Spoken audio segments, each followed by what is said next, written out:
Welcome back to Skytech-Lens. In 2025, American corporations are facing a seismic shift as trade tensions and tariffs force them to overhaul their operations. The rules of global trade are being rewritten, and companies must make high-stakes decisions that will shape their futures. From automakers to tech giants, the impact on supply chains, manufacturing and jobs is profound. Tariffs imposed in one country can trigger factory shutdowns in another, affecting everything from smartphone prices to local employment. We're diving into how 6 industry leaders are racing to adapt in this new era of global commerce. Let's crack open the hood and see what's really happening. The American auto industry is in crisis mode. Stellantis, the force behind Jeep and Chrysler, faces a looming 25% tariff on vehicles imported from Mexico, a potential multi-billion-dollar blow. The company has responded with major layoffs and halted production of the Jeep Cherokee, leaving the future of its Belvidere, Illinois plant uncertain. The United Auto Workers are pushing back, accusing Stellantis of using tariffs and the EV transition as cover for cutting American jobs. This standoff highlights the human cost of corporate strategy. Real families face an uncertain future as companies scramble to adapt. Ford and Nissan are also rethinking their cross-border production, bracing for higher costs and possible price hikes on popular models. The auto industry's supply chains were built for efficiency, not economic nationalism. Decades of investment are now at risk as companies try to untangle a web of global manufacturing. Consumers will feel the impact: higher prices, fewer choices, and longer waits for vehicles and parts. The entire ecosystem, from factory floor to showroom, is being disrupted. Automakers are forced to choose between absorbing costs or passing them on, with no easy answers. The industry's future is uncertain, and the road ahead is anything but smooth. The stakes are high, not just for companies but for workers and communities across the country. The ripple effects extend far beyond the assembly line. As the rules change, every decision becomes a gamble. The auto industry's tightrope walk is just beginning. The outcome will shape the cars we drive and the jobs we depend on. This is adaptation under pressure, with no room for error.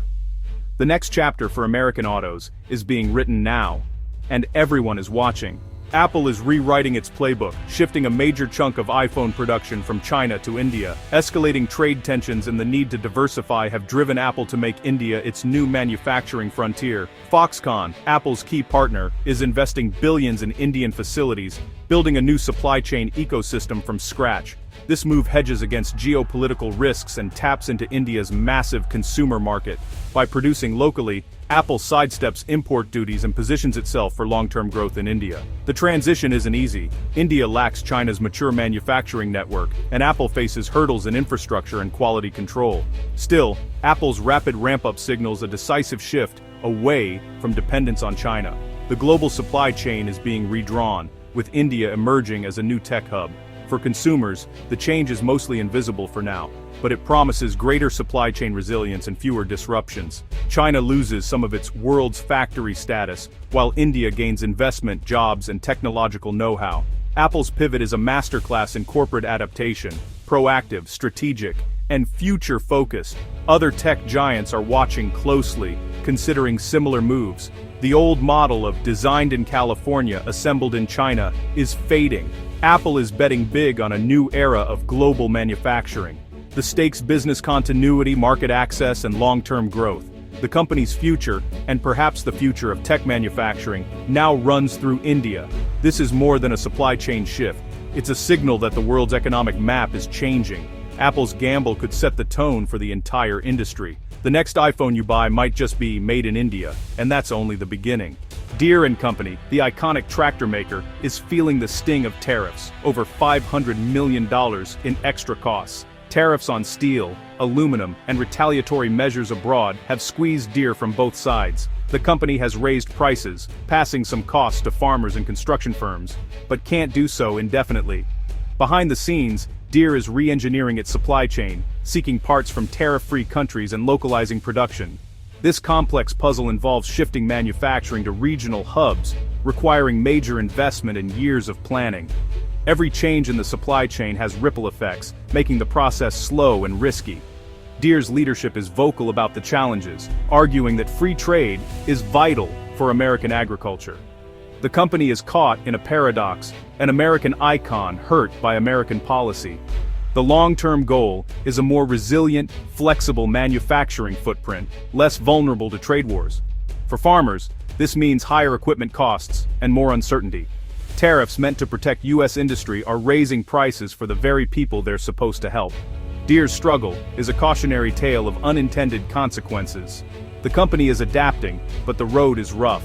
The future of American farming, and the tools that power it, hangs in the balance. Deere's response will shape not just its own fate, but the entire agricultural sector.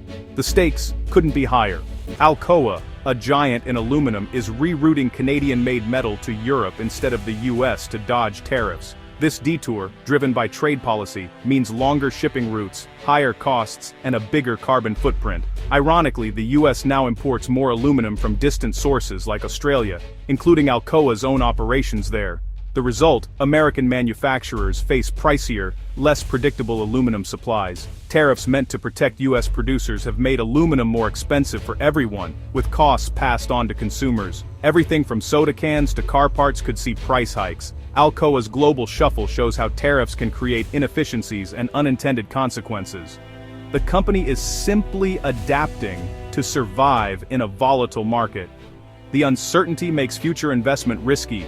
Will companies build new U.S. smelters if policy keeps shifting? Business needs predictability, but tariffs have injected chaos. Alcoa's story is a case study in how one policy can ripple through the global economy. The effects reach far beyond the factory floor. In a connected world, trade barriers rarely work as intended. The lesson: global supply chains always find a way, even if it's not the most efficient one. MGA Entertainment, maker of LOL Surprise and Bratz, is leading a toy industry exodus from China. Tariff threats and the need for supply chain resilience are driving MGA to shift production to Vietnam, India, and Mexico. This is a massive undertaking: new factories, new partners, and new workforces. The goal: reduce exposure to US-China trade volatility and avoid devastating tariffs. MGA's move could spark a broader industry migration, ending China's dominance in toy manufacturing, but replicating China's scale and efficiency elsewhere is a huge challenge. In the short term, expect higher toy prices and possibly fewer choices on store shelves. The speed and variety that China enabled may slow as new supply chains ramp up. The shift creates jobs in new countries but means losses for Chinese workers and factories. It's a reminder that trade disputes have real human costs, far from the negotiating table.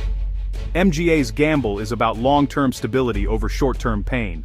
The company is betting that a diversified supply chain is worth the upfront headaches. For parents and kids, it marks the start of a new era in toy shopping. The industry is watching closely. Where MGA goes, others may follow. The global toy map is being redrawn. The future of made-in-China toys is uncertain. Shein and Temu, e-commerce giants, built their empires on a loophole: shipping cheap goods directly to U.S. consumers tariff-free. That loophole is closing, forcing them to pay the same tariffs as traditional retailers. Their response: shift logistics, bulk shipping to Mexican warehouses, then trucking goods into the U.S. This move puts them in direct competition with established American retailers and raises their costs. For shoppers, the days of ultra-cheap direct-from-China deals are ending. Expect higher prices and fewer bargains. Smaller overseas sellers, lacking resources to adapt, may exit the U.S. market, reducing variety for consumers. U.S. retailers see this as a win, leveling the playing field after years of unfair competition. But the trade-off is clear: more protection for domestic industry, but higher prices and less choice for shoppers. Shein and Temu's rapid adaptation shows how quickly global e-commerce can pivot. The closure of this loophole is reshaping the entire fast fashion and bargain shopping landscape. The outcome will define the future of online retail for millions of Americans. One regulatory change, and the whole industry scrambles to adjust. The bargain hunting era is evolving. The next chapter of e-commerce is being written now. Tariffs are rewriting the rules of global business, forcing companies to rethink supply chains, prices, and production. The era of seamless globalization is giving way to regional hubs and protectionist policies. These shifts will shape the products we buy, the jobs we hold, and the prices we pay. The transformation is complex, with no easy answers. How are you seeing these changes in your own life? Share your thoughts in the comments. Let's keep the conversation going. Thanks for watching. Subscribe the channel for more updates.